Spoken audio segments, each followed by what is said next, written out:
Tu t'assois là, s'il te plaît?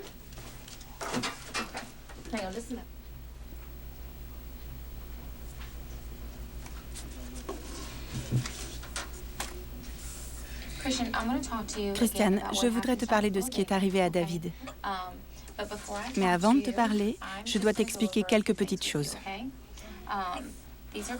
Selon la Constitution américaine, voici tes droits.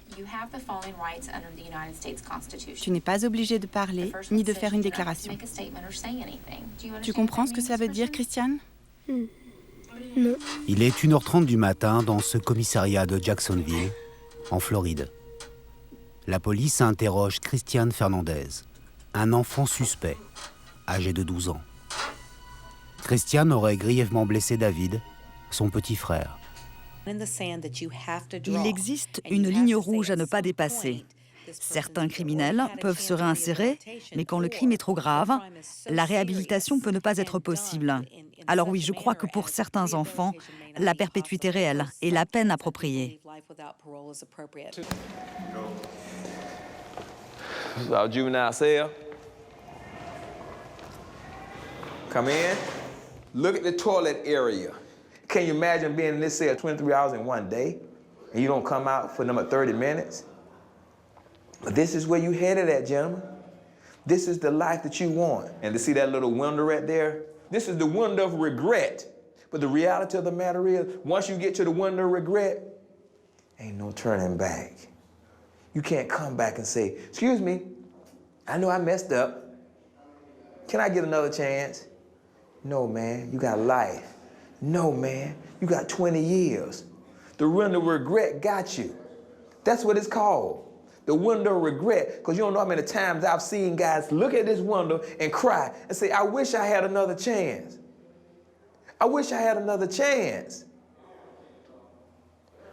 Which one of you guys gonna look through the window of regret? You don't have to answer the question, but I want you to think about who gonna look through the window of regret.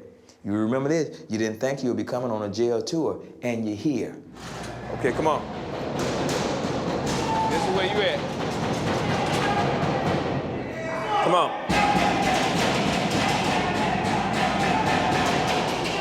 Where you at? Hey, show it. I'm 18. I just turned 18 September 9th, man. Just turned 18. I promise to God, I wish I could take it back to being 16 and 15, man. You come in here, man, every day is hell, man. Every day is hell, man. This shit is no joke, man. I've been in this kind of jail 2 years, 27 months, since August 28, 2010. What's the day is? 14th. Of November of 2012. Guess when I'm going home? When? Never. Never. Never going home. Brian Stevenson est un avocat militant. Il dirige un bureau de pénalistes spécialisé dans la défense du droit des mineurs. Il se bat pour obtenir l'abrogation des lois qui enferment à vie des enfants. Cela fait des années que je travaille pour les enfants qui ont reçu des peines les plus lourdes, notamment ceux qui étaient dans le couloir de la mort. Jusqu'en 2005, les États-Unis exécutaient encore les mineurs, puis la perpétuité réelle sans possibilité de sortie est devenue la peine la plus lourde. À 17 ans, Terence Graham a pris la perpétuité pour une simple récidive de vol. Mais il est le premier à avoir bénéficié d'un rejugement. Aujourd'hui, il n'a plus que 12 ans à purger. Si on regarde pourquoi je suis en prison, seulement pour avoir enfreint un sursis, pour des faits qui n'ont jamais été jugés et qui ont même été abandonnés, ça me donne la rage.